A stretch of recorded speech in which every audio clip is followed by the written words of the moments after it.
মধ্যপ্রাচ্যে চলমান Iran Israel যুক্তরাষ্ট্র যুদ্ধের মাঝে সবচেয়ে আলোচিত যে অন্য দেশের নাম তা হল রাশিয়া। সবার হাজারো প্রশ্ন ছিল রাশিয়াকে ঘিরে। ইরানের অন্যতম এই বন্ধু রাষ্ট্রের করণীয় কি হবে এই সংঘাতে তা নিয়ে জল্পনা কল্পনার অন্ত ছিল না। কূটনৈতিকভাবে অল্প কয়েক শব্দের নিন্দা বার্তায় তেমন মন ভরেনি অনেক ইরান সমর্থকেরই। প্রত্যাশার জায়গা ব্যাপক হওয়ায় সংঘাত ইস্যুতে বেশ সমালোচনাই আছে পুতিনের দেশ। তবে এবারে বোধহয় সে দুঃখ ঘুচতে চলেছে। ইরানের পাশে থাকার ঘোষণা দিয়েছে রাশিয়া। বন্ধুর উপর আঘাত মানবে না রাশিয়া, সম্প্রতি স্পষ্ট করে এমনটাই জানিয়ে দিল দেশটি। রাশিয়ার পররাষ্ট্রমন্ত্রী সের্গেই ল্যাভরভ সরাসরি জানিয়ে দিলেন রাশিয়া যে কোনো উপায়ে নিশ্চিত করবে যেন মার্কিন ইসরায়েলি আগ্রাসন ইরানের বিরুদ্ধে অসম্ভব হয়ে ওঠে। তার ভাষায়, রাশিয়া শুধুমাত্র পর্যবেক্ষক নয়, বরং আন্তর্জাতিক কূটনীতি ও দ্বিপক্ষীয় আলোচনার মাধ্যমে সংঘাত রোধে সক্রিয় ভূমিকা রাখছে। তিনি বিশেষভাবে উল্লেখ করেন রাশিয়া মধ্যপ্রাচ্যের অন্যান্য দেশগুলো এবং আন্তর্জাতিক সংস্থাগুলোর সঙ্গে যেমন জাতিসংঘ নিরাপত্তা পরিষদ ও সাধারণ পরিষদে ইরান ইস্যুতে সংলাপ চালিয়ে যাবে, যাতে এমন পরিস্থিতি সৃষ্টি হয় যে মার্কিন ও ইসরায়েলের সামরিক অভিযান ইরানের বিরুদ্ধে বাস্তবায়ন করা অসম্ভব হয়ে ওঠে। ল্যাভরভ আরও বলেন, যুক্তরাষ্ট্রের চলমান সামরিক অভিযান যা অপারেশন এপিক ফিউরি নামে পরিচিত তা মূলত পারস্য উপসাগরের দেশগুলোকে বিভাজিত করার চেষ্টা করছে। তার মতে, এই অভিযান ইরান ও তার আরব প্রতিবেশীদের মধ্যে সম্পর্ককে ক্ষতিগ্রস্ত করার কৌশল। তিনি সতর্ক করে বলেন, এই যুদ্ধ শুধু সামরিক নয়, এটি গোপনভাবে আঞ্চলিক রাজনৈতিক ভারসাম্যও বদলে দিতে পারে। রাশিয়ার দৃষ্টিকোণ থেকে পারস্য উপসাগরের দেশগুলোর মধ্যে বিভাজন মানে বৃহত্তর অস্থিরতা। ল্যাভরভ উদ্বেগ প্রকাশ করেন, চলমান আগ্রাসন পারমাণবিক প্রতিযোগিতাকেও উস্কে দিতে পারে। তার ভাষায়, যদি ইরানকে পারমাণবিক অস্ত্র থেকে বঞ্চিত করার লক্ষ্য ঘোষিত হয়, তাহলে বাস্তবে যুক্তরাষ্ট্র ও ইসরায়েল পারমাণবিক প্রতিযোগিতাকে উস্কে দিচ্ছে। কারণ ইতিহাস প্রমাণ করেছে, যাদের কাছে পারমাণবিক অস্ত্র নেই তাদের উপর যে কোনো ধরনের আচরণ করা যায়। ল্যাভরভের মতে, এই সংকট শুধুমাত্র আঞ্চলিক নয়, বৈশ্বিক অর্থনীতিকেও প্রভাবিত করতে পারে। তিনি সকল পক্ষকে খোলাখুলি এবং সৎ সংলাপে বসার আহ্বান জানিয়েছেন, যাতে যুদ্ধ এড়ানো যায় এবং আরও বৃহৎ ক্ষতি রোধ করা যায়। JBS holdings limited. ফোর্বসের প্রতিবেদনে উল্লেখ করা হয়েছে, যুক্তরাষ্ট্রের চলমান সামরিক আগ্রাসন ইতোমধ্যেই বহু মিলিয়ন ডলারের খরচের মুখে ফেলেছে। প্রাথমিক হিসাব অনুযায়ী যুদ্ধের প্রথম ধাপে মার্কিন করদাতারা প্রায় $1 বিলিয়ন ব্যয় করেছেন।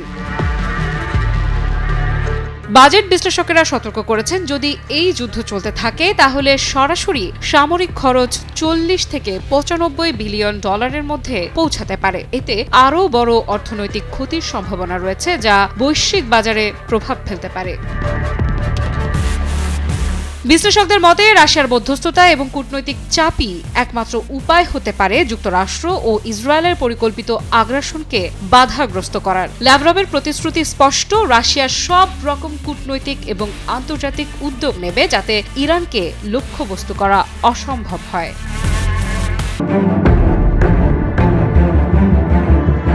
মার্কিন ইসরায়েলি আগ্রাসনে ভীত নয় ইরান, বরং যুক্তরাষ্ট্রের সৈন্যদের ইরানে স্থল অভিযানের জন্য অপেক্ষা করছে দেশটি। ইরানের পররাষ্ট্রমন্ত্রী আব্বাস আরাকচির এই আত্মবিশ্বাস কি বার্তা দিচ্ছে? যুক্তরাষ্ট্র ও ইসরায়েলকে এবার কঠোর শিক্ষা দিয়েই ছাড়বে ইরান? বিশ্লেষকদের মতে, ইরানের নেতৃত্ব উৎখাতে স্থল অভিযান পরিচালনা করতে পারে মার্কিন যুক্তরাষ্ট্র, কারণ হামলা করে স্থাপনা ধ্বংস ও সরকার দুর্বল করতে পারলেও নেতৃত্ব উৎখাতের মার্কিন ইসরায়েলি যে লক্ষ্য তা স্থল অভিযান পরিচালনা ছাড়া সম্ভব নয়। তবে ইরানের নেতৃত্ব উৎখাতের লক্ষ্যে স্থল সেনা মোতায়েনের বিষয়টি এখনও স্পষ্ট নয় যুক্তরাষ্ট্র ইসরায়েলের পক্ষ থেকে। এদিকে মার্কিন সম্প্রচার মাধ্যম এনবিসিকে দেওয়া এক সাক্ষাৎকারে ইরানের পররাষ্ট্রমন্ত্রী আব্বাস আরাকচি বলেছেন, সরকার পরিবর্তনের লক্ষ্যে পরিচালিত মার্কিন ইসরায়েলি আগ্রাসন ব্যর্থ হয়েছে। আরাকচি বলেন, পুরো সরকার ব্যবস্থা ঠিকভাবে চলছে, নেতৃত্ব পুনঃস্থাপিত হয়েছে এবং ইরান শক্তিশালী প্রতিরোধ গড়ে তুলেছে। এ সময় মার্কিন স্থল অভিযানের ব্যাপারে ইরান ভীত কিনা এ ব্যাপারে প্রশ্ন করা হলে আরাকচি বলেন, ইরান ভীত নয়, বরং ইরান অপেক্ষা করছে যুক্তরাষ্ট্রের সৈন্যরা কখন স্থল অভিযানে নামবে। এ সময় এনবিসির প্রশ্নকর্তা কিছুটা অবাক হয়ে যান। বিপরীতে আরাকচির ভাষ্যে পূর্ণ আত্মবিশ্বাস লক্ষ্য করা যায়। এ সময় আরাকচি বলেন, ইরান আত্মবিশ্বাসী যে তারা মার্কিন যুক্তরাষ্ট্রকে হারাতে পারবে এবং মার্কিন বাহিনীকে মারাত্মক বিপর্যয়কর পরিণতির মুখোমুখি হতে হবে। গত 28 ফেব্রুয়ারি ইরানের সরকার পরিবর্তনের লক্ষ্যে নেতৃত্বকে লক্ষ্য করে যুক্তরাষ্ট্র ও ইসরায়েল যৌথভাবে হামলা চালায়। এই হামলায় ইরানের সর্বোচ্চ ধর্মীয় নেতা আয়াতুল্লাহ আলী খামেনি সহ দেশটির বেশ কিছু ঊর্ধ্বতন কর্মকর্তা এবং বহু বেসামরিক নাগরিক নিহত হন। বিকাশ পেমেন্টে 10,000 টাকার বেশি অফার, শপিং চলছে তো। পাল্টা প্রতিক্রিয়ায় ইরানও দ্রুত ও তাৎক্ষণিকভাবে ইসরায়েলি ভূখণ্ড ও এই অঞ্চলে অবস্থিত মার্কিন ঘাঁটিকে লক্ষ্য করে হামলা চালায়। ইরানের সশস্ত্র বাহিনী মার্কিন ইসরায়েলি আগ্রাসনের জবাবে অপারেশন ট্রু প্রমিস 4 অভিযান ঘোষণা করে। এর মাধ্যমে ইসরায়েলি ভূখণ্ড ও যুক্তরাষ্ট্রের ঘাঁটি ও স্থাপনাকে লক্ষ্য করে মুহুর্মুহু হামলা চালিয়ে যাচ্ছে ইরান। মধ্যপ্রাচ্যের চলমান উত্তেজনার মধ্যে নতুন এক অধ্যায় যোগ করল ইরান। শত্রুর বুকে আগুন জ্বালাতে এবার নিজেদের অত্যন্ত শক্তিশালী সমরাস্ত্র সামনে এনেছে পারস্য উপসাগরীয় এই অদমনীয় রাষ্ট্র। দেশটির বিধ্বংসী অপারেশন সিরিজ 2 প্রমিস 4 অভিযানের ধারাবাহিকতায় এবার ব্যবহার করা হয়েছে ইরানের তুরুপের তাস খোররাম শাহর 4 ক্ষেপণাস্ত্র। এই ক্ষেপণাস্ত্র দিয়েই কি লক্ষ্যবস্তু করা হয়েছে শত্রুর রাজধানী তেল আবিব এবং বেন গুরিয়ন বিমানবন্দরকে?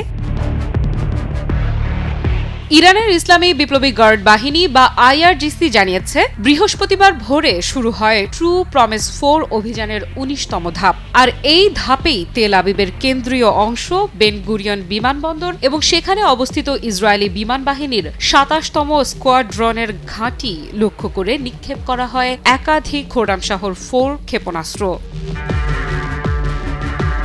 আইআরজিসির দাবি, প্রতিটি ক্ষেপণাস্ত্রে ছিল প্রায় 1 টন ওজনের শক্তিশালী ওয়ারহেড। ফলে এগুলো দূরপাল্লা থেকে নির্দিষ্ট লক্ষ্যবস্তুতে আঘাত হানতে সক্ষম এবং ব্যাপক ধ্বংসাত্মক শক্তি বহন করে। খোররাম শাহর 4, যা খাইবার নামেও পরিচিত, ইরানের অত্যন্ত শক্তিশালী ও উন্নত চতুর্থ প্রজন্মের তরল জ্বালানি চালিত ব্যালিস্টিক ক্ষেপণাস্ত্র। 2023 সালে প্রথমবারের মতো এটি জনসমক্ষে আনা হয়। প্রায় 2000 কিলোমিটার পাল্লার এই ক্ষেপণাস্ত্র 1500 থেকে 1800 কেজি পর্যন্ত ভারী ওয়ারহেড বহন করতে পারে। এই ক্ষেপণাস্ত্রের গতি ও প্রযুক্তিগত সক্ষমতাও বিশেষভাবে উল্লেখযোগ্য। লক্ষ্যবস্তুর দিকে ধাবিত হওয়ার সময় এটি বায়ুমণ্ডলের ভেতরে প্রায় 8 ম্যাক এবং বায়ুমণ্ডলের বাইরে প্রায় 16 ম্যাক গতিতে ছুটতে পারে। বিশেষ আরভান্ট ইঞ্জিন এবং হাইপারগোলিক জ্বালানি ব্যবহারের কারণে এটি খুব দ্রুত উৎক্ষেপণের জন্য প্রস্তুত করা যায়। মাত্র 12 থেকে 15 মিনিটের মধ্যেই লঞ্চের জন্য প্রস্তুত হয়ে যায় এই মিসাইল। সামরিক বিশ্লেষকদের মতে খোররাম শাহর 4 এর সবচেয়ে গুরুত্বপূর্ণ বৈশিষ্ট্য হল এর নির্ভুলতা। অত্যাধুনিক গাইডেন্স ব্যবস্থার কারণে এটি প্রায় 30 মিটারেরও কম ত্রুটিতে লক্ষ্যবস্তুতে আঘাত হানতে সক্ষম। ফলে দূরপাল্লা থেকেও গুরুত্বপূর্ণ সামরিক স্থাপনা ধ্বংস করার ক্ষমতা রাখে এই ক্ষেপণাস্ত্র। শুধু ক্ষেপণাস্ত্র নয়, এই হামলায় যুক্ত ছিল আক্রমণাত্মক ড্রোনও। আইআরজিসি বলছে, মিসাইল ও ড্রোনের সমন্বয়ে পরিচালিত এই হামলা ইসরায়েলের বহুস্তর প্রতিরক্ষা ব্যবস্থাকে ভেদ করে লক্ষ্যবস্তুতে পৌঁছাতে সক্ষম হয়েছে। আমি ভরসা রাখি হিরন স্মার্ট ওয়াটার পিউরিফায়ারে। তাদের ভাষায়, একযোগে বিভিন্ন দিক থেকে আসা ক্ষেপণাস্ত্র ও ড্রোনের কারণে প্রতিরক্ষা ব্যবস্থার উপর ব্যাপক চাপ তৈরি হয় এবং আক্রমণকারীদের জন্য পরিস্থিতি অত্যন্ত কঠিন হয়ে ওঠে। এদিকে একই বিবৃতিতে আরও একটি গুরুত্বপূর্ণ তথ্য তুলে ধরেছে আইআরজিসি। তাদের দাবি, ট্রু প্রমিস 4 অভিযানের 18তম ধাপে মধ্যপ্রাচ্যে যুক্তরাষ্ট্রের প্রায় 20টি সামরিক লক্ষ্যবস্তুতে আঘাত হানা হয়েছে। এই লক্ষ্যবস্তুর মধ্যে ছিল বাহরাইন, সংযুক্ত আরব আমিরাত এবং কুয়েতে অবস্থিত মার্কিন সামরিক স্থাপনাগুলো। ইরানের বক্তব্য অনুযায়ী এসব হামলা ছিল অত্যন্ত সমন্বিত এবং একাধিক দিক থেকে পরিচালিত। আইআরজিসি বলছে ইরানের সশস্ত্র বাহিনীর বিভিন্ন ইউনিটের মধ্যে অভূতপূর্ব সমন্বয়ের মাধ্যমে এই অভিযান পরিচালিত হয়েছে। তাদের মতে এই কৌশলগত সমন্বয় মধ্যপ্রাচ্যের সামরিক সমীকরণে নতুন বাস্তবতা তৈরি করেছে। ইরানের ভাষায় ট্রু প্রমিস 4 শুধু একটি সামরিক অভিযান নয়, এটি শক্তি, কৌশল এবং প্রযুক্তিগত সক্ষমতারও প্রদর্শন। বিশেষ করে খুররাম শাহর 4 ক্ষেপণাস্ত্র ব্যবহারের মাধ্যমে তারা দেখাতে চেয়েছে যে দূরপাল্লার শক্তিশালী আঘাত হানার সক্ষমতা এখন তাদের হাতের মুঠোয়। এ যেন এক ভিন্ন রকম রাজা। ইরানের শক্তিশালী মিসাইল ও আত্মঘাতী ড্রোনের সামনে যুক্তরাষ্ট্র ইসরায়েলের অত্যাধুনিক সমরাস্ত্রও যেন হার মানছে। ইরান কি আকাশ যুদ্ধের নতুন শক্তি হিসেবে মধ্যপ্রাচ্যে ঘাঁটি গাড়ছে? এভাবেই কি পারস্য উপসাগরীয় অঞ্চলের ক্ষমতার ভারসাম্যে পরিবর্তন আনবে ইরান? কারণ আয়রন ডোম ও ডেভিড স্লিং এর মতো ইসরায়েলের সামরিক বহরে থাকা এয়ার ডিফেন্স সিস্টেমগুলোকে ফাঁকি দিয়ে দেশটির প্রধান বিমানবন্দর বেন গুরিয়নে সফল হামলা চালিয়েছে ইরান। এমনকি ইরানের বিমান প্রতিরক্ষা ব্যবস্থার আঘাত থেকে রেহাই পায়নি যুক্তরাষ্ট্রের F-15 যুদ্ধ বিমানও। ধীরে ধীরে কি যুক্তরাষ্ট্র দুর্বল হয়ে পড়ছে? মার্কিন প্রেসিডেন্ট ডোনাল্ড ট্রাম্প ভেবেছিলেন তার সামরিক বহরের শক্তিশালী বিমানবাহী রণতরী ইউএসএস আব্রাহাম লিঙ্কনকে ইরান সীমান্তের কাছে এনে তেহরানকে ভয় দেখাবেন, যার কারণে ক্ষমতা ছাড়তে বাধ্য হবে ইরানের সরকার। কিন্তু ট্রাম্পের স্বপ্ন যেন অধরাই থেকে গেল। উল্টো ইরানের মিসাইল ও আত্মঘাতী ড্রোনের তাণ্ডবে পড়ে মধ্যপ্রাচ্যের নির্দিষ্ট জলসীমা থেকে পালাতে বাধ্য হয়েছে যুক্তরাষ্ট্রের বিমানবাহী রণতরীটি। ইরানের আকাশপথকে নিজেদের দখলে নিতে দেশটির দক্ষিণ পশ্চিম সীমান্তে ঢুকে পড়েছিল যুক্তরাষ্ট্রের অত্যাধুনিক যুদ্ধবিমান F-15 স্ট্রাইক ঈগল। কিন্তু পথিমধ্যে সবকিছুই বিফলে গেল। ইরানের বিমান প্রতিরক্ষা বাহিনীর চক্করে পড়ে মিশন সম্পন্ন করতে ব্যর্থ হল মার্কিনী যুদ্ধবিমানটি। ইরানের সর্বোচ্চ প্রতিরক্ষা বাহিনী আইআরজিসির দাবি F-15 মডেলের যুক্তরাষ্ট্রের এই যুদ্ধবিমানটিকে সফলভাবেই ভূপাতিত করেছে তারা। 5 মার্চ এক প্রতিবেদনে বিষয়টি নিশ্চিত করেছে মধ্যপ্রাচ্য ভিত্তিক সংবাদ মাধ্যম তাসনিম নিউজ এজেন্সি। শুধু যুদ্ধবিমানই নয়, মধ্যপ্রাচ্যে থাকা যুক্তরাষ্ট্রের 1 ডজনেরও বেশি সামরিক ঘাঁটির বিরুদ্ধে দৃঢ় প্রতিরোধ বলয় গড়ে তুলেছে আইআরজিসি। আর এসবের নেপথ্যে ইরানের সামরিক বহরে থাকা ব্যালিস্টিক মিসাইল ও শাহেদ 136 এর মতো আত্মঘাতী ড্রোনগুলো ব্যাপক সফলতা বয়ে আনছে। তবে যুদ্ধের ময়দানে কিছুটা বিপাকে থাকলেও হুঙ্কার দিতে যেন কোনো ক্রমেই গড়িমসি করছে না যুক্তরাষ্ট্র। ইরানে অভিযান চালাতে দেশটির বিরুদ্ধে স্থলবাহিনী পাঠানোর হুঁশিয়ারি দিয়েছেন মার্কিন প্রতিরক্ষা মন্ত্রী পিট হেগসেথ। যদিও যুক্তরাষ্ট্রের সেই বাহিনীর জন্য অধীর অপেক্ষায় রয়েছে ইরানের সশস্ত্র বাহিনী, পাল্টা এমন হুঁশিয়ারিও দিয়েছেন ইরানের পররাষ্ট্রমন্ত্রী Abbas Araghchi. JBS Holdings Limited. এদিকে মার্কিন ইসরায়েল বলয়কে ভয় দেখাতে সাম্প্রতিক সময়ে আইআরজিসি উন্মোচন করেছে খুররাম শাহর 4 মডেলের শক্তিশালী ব্যালিস্টিক মিসাইল। এবার সেই ক্ষেপণাস্ত্রটি দিয়েই ইহুদিবাদীদের কড়া জবাব দিয়েছে ইরান। কিন্তু কিভাবে সেই জবাব দিল তেহরান?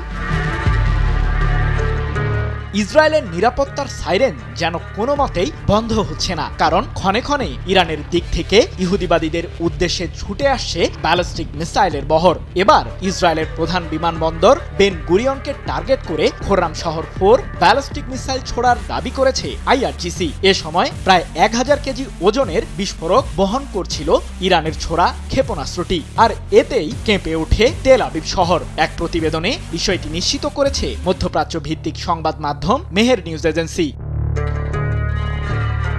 ইরানের তৈরি এই ক্ষেপণাস্ত্রটি 2000 কিলোমিটার রেঞ্জের মাঝে থাকা শত্রুপক্ষের যে কোনো সামরিক লক্ষ্যবস্তুতে আক্রমণ চালাতে পারদর্শী। আর খুররাম শাহর 4 ব্যালিস্টিক মিসাইলের হামলার রেঞ্জের মাঝেই আছে ইসরায়েল সহ মধ্যপ্রাচ্যে থাকা যুক্তরাষ্ট্রের বেশ কিছু সামরিক ঘাঁটি। ইরানে কি সেনা পাঠাতে যাচ্ছে যুক্তরাষ্ট্র? আকাশ থেকে কি ময়দানেও ছড়াতে যাচ্ছে ইরান বনাম ইসরায়েল যুক্তরাষ্ট্রের যুদ্ধ? ইরানে কি সত্যি মার্কিন স্থলবাহিনী আসছে? কারণ যুক্তরাষ্ট্রের প্রতিরক্ষা মন্ত্রী পিট হেগসেথ সম্প্রতি হুঁশিয়ার করে জানিয়েছেন, ইরানের বিরুদ্ধে কেবল মিসাইল কিংবা যুদ্ধবিমান দিয়ে হামলা চালিয়েই শান্ত থাকবে না মার্কিন প্রশাসন, প্রয়োজনে স্থলবাহিনীও পাঠানো হবে। তবে মার্কিন স্থলবাহিনীর জন্য অধীর অপেক্ষায় রয়েছে ইরানের সশস্ত্র বাহিনী। প্রশ্ন হলো, ইরানে প্রবেশ করতে কি সফল হবে যুক্তরাষ্ট্র, নাকি হার মেনে লেজ গুটিয়ে পালাতে বাধ্য হবে মার্কিন বাহিনী?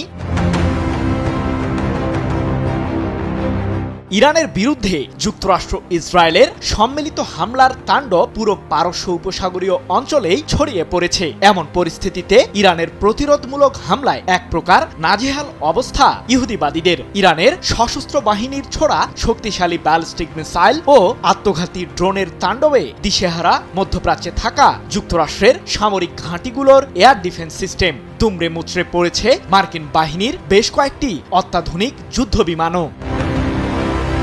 আকাশপথের এই যুদ্ধে যখন ইরানের বিরুদ্ধে কোনো মতেই পেরে উঠছে না যুক্তরাষ্ট্র ইসরায়েল, ঠিক তখনই ইরানে স্থলবাহিনী পাঠানোর ইঙ্গিত দিলেন মার্কিন প্রতিরক্ষা মন্ত্রী পিট হেগসেথ। যুদ্ধ শুরুর মাত্র 3 দিনের মাথায় নিজেদের সক্ষমতা বুঝতে পেরে এমন তথ্যই দিয়েছেন যুক্তরাষ্ট্রের এই যুদ্ধমন্ত্রী। এমনকি চলমান এই যুদ্ধ বেশ কয়েক সপ্তাহ ধরে চালিয়ে যাওয়ারও ইঙ্গিত দিয়েছেন পিট হেগসেথ। এক প্রতিবেদনে বিষয়টি নিশ্চিত করেছে মার্কিন সংবাদ মাধ্যম দ্য ওয়াশিংটন পোস্ট। প্রশ্ন হলো, ইরানের প্রতিরোধ ঠিক কেমন হতে যাচ্ছে? আমি ভরসা রাখি হিরন স্মার্ট ওয়াটার পিউরিফায়ারে।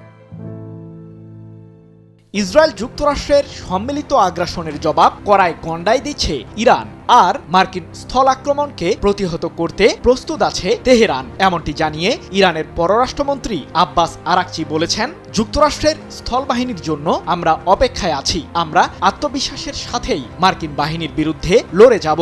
যদিও ইরানে স্থলবাহিনী পাঠানোর বিষয়টি যুক্তরাষ্ট্রের জন্যই মহা বিপর্যয় ডেকে আনবে। 6 মার্চ এক প্রতিবেদনে বিষয়টি নিশ্চিত করেছে তুরস্কের সংবাদ মাধ্যম টিআরটি ওয়ার্ল্ড। তাহলে কি মার্কিন প্রেসিডেন্ট ডোনাল্ড ট্রাম্প ইরানে স্থলবাহিনী পাঠানোর নির্দেশ দিতে চলেছেন? একটি দেশের বিরুদ্ধে স্থলবাহিনী পাঠিয়ে সেই দেশ নিজের আয়ত্তে আনা যে খুব একটা সহজ ব্যাপার নয়, তা হারে হারে টের পেয়েছেন ট্রাম্প। আর ইরানের মতো পাহাড় বেষ্টিত দেশের ক্ষেত্রে তা যেন আকাশকুসুম কল্পনা। মধ্যপ্রাচ্যের সংঘাত ধীরে ধীরে এমন এক পর্যায়ে পৌঁছাচ্ছে যেখানে সাময়িক উত্তেজনার সীমা পেরিয়ে সামনে দেখা যাচ্ছে দীর্ঘস্থায়ী লড়াইয়ের বাস্তবতা। আর সেই বাস্তবতার জন্যই নিজেদের প্রস্তুতির ঘোষণা করেছে ইরান। তেহরানের ভাষায় এটি শুধু যুদ্ধ নয়, এটি প্রতিরোধের এক দীর্ঘ অধ্যায়, যে অধ্যায়ে প্রতিপক্ষের অন্যায়ের একে একে জবাব দেয়া হবে। আর সেই জবাবের প্রস্তুতি হিসেবেই যুদ্ধের ময়দানে ইরান নামাচ্ছে নতুন অস্ত্র, যা আগে দেখেনি বিশ্ব। কি সেই নতুন অস্ত্র যা ইরানকে যুদ্ধের ময়দানে দীর্ঘদিন টিকিয়ে রাখবে আর শত্রুর হৃদয়ে কাঁপন তুলবে? চলুন জানার চেষ্টা করি। চলমান সংঘাতের মধ্যে ইরান জানিয়েছে তারা এখন এমন এক যুদ্ধের জন্য প্রস্তুত হচ্ছে যা দীর্ঘ সময় ধরে চলতে পারে। শুধু তাই নয়, এই যুদ্ধে ব্যবহার করা হতে পারে এমন কিছু নতুন প্রযুক্তি ও শক্তিশালী অস্ত্র যা এর আগে বড় পরিসরে কখনো ব্যবহৃত হয়নি। এই ঘোষণা এসেছে ইসলামিক রেভলিউশনারি গার্ড ক্রপস বা আইআরজিসির পক্ষ থেকে। সংস্থাটির মুখপাত্র ব্রিগেডিয়ার জেনারেল আলী মুহাম্মদ নাইনি এক বিবৃতিতে জানিয়েছেন, সামনে যে আক্রমণগুলো আসছে তা শত্রুদের হৃদয় কাঁপিয়ে দেবে। জেনারেল নাইনি বলেন, ইরানের সশস্ত্র বাহিনী এখন শুধু প্রতিরক্ষার অবস্থানে নেই, বরং তারা দীর্ঘমেয়াদী সংঘাত পরিচালনা করার মতো পূর্ণ প্রস্তুতি নিয়েছে। তার মতে, ইরানের সামরিক বাহিনী ধৈর্য, কৌশল এবং প্রযুক্তিগত সক্ষমতার সমন্বয়ে এখন অনেক বেশি শক্ত অবস্থানে রয়েছে। তিনি আরও জানান, নতুন প্রজন্মের কিছু যুদ্ধ প্রযুক্তি এবং অস্ত্র ইতোমধ্যেই প্রস্তুত রয়েছে। এই প্রযুক্তির অনেক কিছু এখনো প্রকাশ করা হয়নি এবং এগুলো এখনো বৃহৎ পরিসরে ব্যবহারও করা হয়নি। সময় এলে সেগুলো ব্যবহার করা হবে বলেও ইঙ্গিত দেন তিনি। অন্যদিকে এই সংঘাত নিয়ে ভিন্ন অবস্থান নিয়েছে যুক্তরাষ্ট্র। মার্কিন প্রেসিডেন্ট ডোনাল্ড ট্রাম্প দাবি করেছেন ইরানের ওপর এমন ধরনের আঘাত হানা হচ্ছে যা বিশ্ব আগে কখনো দেখেনি। ট্রাম্পের মতে ইরানের বিমান বাহিনী এবং বিমান প্রতিরক্ষা ব্যবস্থা এখন কার্যত অকার্যকর হয়ে পড়েছে। তার দাবি, যুক্তরাষ্ট্র ও ইসরায়েলের সামরিক চাপ ইরানের সামরিক সক্ষমতাকে দুর্বল করে দিয়েছে। তবে তেহরান থেকে এই দাবিকে সরাসরি প্রত্যাখ্যান করা হয়েছে। ইরানের সুপ্রিম ন্যাশনাল সিকিউরিটি কাউন্সিলের সচিব আলী লারিজানি বলেছেন, বাস্তব পরিস্থিতি সম্পূর্ণ ভিন্ন। লারিজানির মতে ইরানের বাহিনী এখন যে কোনো সম্ভাব্য মার্কিন স্থল আক্রমণের জন্য প্রস্তুত হয়ে অপেক্ষা করছে। তিনি সতর্ক করে বলেন, যদি এমন আক্রমণ হয় তাহলে সেই যুদ্ধ যুক্তরাষ্ট্রের জন্য অত্যন্ত ব্যয়বহুল হয়ে উঠবে। তার ভাষায়, ইরানি বাহিনী নিজেদের ভূখণ্ড রক্ষায় দৃঢ় প্রতিজ্ঞ এবং প্রয়োজনে যে কোনো আক্রমণের জবাব দিতে সক্ষম। তিনি আরও বলেন, এই অঞ্চলে সামরিক উপস্থিতি নিয়ে যুক্তরাষ্ট্রকে নতুন করে ভাবতে হবে। এদিকে যুদ্ধের মানবিক মূল্যও দ্রুত বাড়ছে। 28 ফেব্রুয়ারি থেকে শুরু হওয়া যুক্তরাষ্ট্র ও ইসরায়েলের হামলার পর থেকে ইরানের নিহতের সংখ্যা 1000-এর বেশি বলে বিভিন্ন সূত্রে জানা গেছে। রাজধানী তেহরানের দক্ষিণ পশ্চিমে পারান শহরে ক্ষেপণাস্ত্র হামলায় 2টি স্কুল ক্ষতিগ্রস্ত হয়েছে বলেও জানা গেছে। এই ঘটনাকে কেন্দ্র করে আন্তর্জাতিক মহলে উদ্বেগও বাড়ছে। সংঘাত এখন আর শুধু ইরান ও ইসরায়েলের মধ্যেই সীমাবদ্ধ নেই, ধীরে ধীরে এর প্রভাব ছড়িয়ে পড়ছে পুরো মধ্যপ্রাচ্য জুড়ে। ইরান ইতোমধ্যে সংযুক্ত আরব আমিরাত, কাতার এবং বাহরাইনের মতো উপসাগরীয় অঞ্চলের বিভিন্ন সামরিক লক্ষ্যবস্তুতে আঘাত হেনেছে বলে বিভিন্ন প্রতিবেদনে উল্লেখ করা হয়েছে। অন্যদিকে ইসরায়েলের গুরুত্বপূর্ণ বাণিজ্যিক কেন্দ্র তেল আবিবও বড় ধরনের হামলার মুখে পড়েছে। বৃহস্পতিবার থেকে গভীর রাতে সেখানে ড্রোন ও ক্ষেপণাস্ত্রের সমন্বিত আক্রমণ চালানো হয় ইরানের পক্ষ থেকে। বিশ্লেষকদের মতে এই ধরনের সমন্বিত আক্রমণ কৌশল ইরানের সামরিক সক্ষমতার একটি নতুন দিক তুলে ধরছে, কারণ একই সঙ্গে ড্রোন, মিসাইল এবং বিভিন্ন প্রযুক্তির সমন্বয় প্রতিরক্ষা ব্যবস্থাকে বড় ধরনের চাপে ফেলে দিতে পারে। এখন সবচেয়ে বড় আলোচনার বিষয়, ইরান যে নতুন অস্ত্র ও প্রযুক্তির কথা বলছে সেগুলো আসলে কি। সামরিক বিশেষজ্ঞদের মতে এগুলোর মধ্যে থাকতে পারে আরও উন্নত ড্রোন ব্যবস্থা, হাইপারসনিক ক্ষেপণাস্ত্র অথবা নতুন ধরনের দূরপাল্লার আক্রমণ প্রযুক্তি। যদি সত্যি সেই অস্ত্রগুলো যুদ্ধের ময়দানে ব্যবহার করা হয় তাহলে মধ্যপ্রাচ্যের সামরিক সমীকরণে বড় ধরনের পরিবর্তন আসতে পারে। কি বুঝলেন ভাই? অনলি যেটাই চাই। সব মিলিয়ে পরিস্থিতি এখন নতুন বাস্তবতার দিকে এগোচ্ছে। একদিকে যুক্তরাষ্ট্র ও ইসরায়েলের সামরিক চাপ, অন্যদিকে ইরানের দৃঢ় প্রতিরোধ এবং সংঘাতকে ধীরে ধীরে দীর্ঘস্থায়ী যুদ্ধের রূপ দিতে পারে বলে মনে করছেন বিশ্লেষকেরা। তবে তেহরানের বার্তা স্পষ্ট, চাপ যতই বাড়ুক প্রতিরোধ থামবে না। আর সেই প্রতিরোধের পেছনে রয়েছে নতুন প্রযুক্তি, নতুন কৌশল এবং দীর্ঘ লড়াইয়ের প্রস্তুতি। এখন বিশ্ব অপেক্ষা করছে ইরান যে নতুন শক্তির ইঙ্গিত দিচ্ছে সেটি ঠিক কবে এবং কিভাবে সামনে আসে।